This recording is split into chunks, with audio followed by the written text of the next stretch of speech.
Hey everyone, if Microsoft Excel is crashing on startup in 2026, you're in the right place.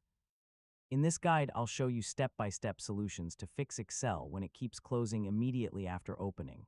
First, restart your computer. Sometimes background processes or temporary glitches cause Excel to crash at startup. Next, try opening Excel in safe mode. Yeah, this disables add-ins and helps you identify if they are causing the crash.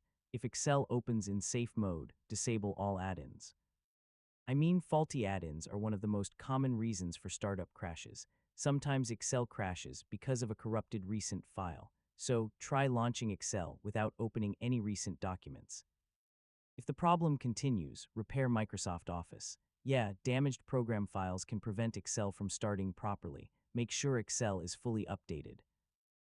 Updates often fix bugs that cause startup crashes. Temporary files can also cause issues. Clearing Excel cache and Windows temp files can help stabilize startup. Go to File, Options, Advanced, and disable Hardware Graphics Acceleration. So this helps fix display-related crashes. Sometimes antivirus software blocks Excel from starting. Yeah, try temporarily disabling it to test the issue. If nothing works, reinstall Microsoft Office. A fresh installation usually fixes deep system-level problems, and that's it.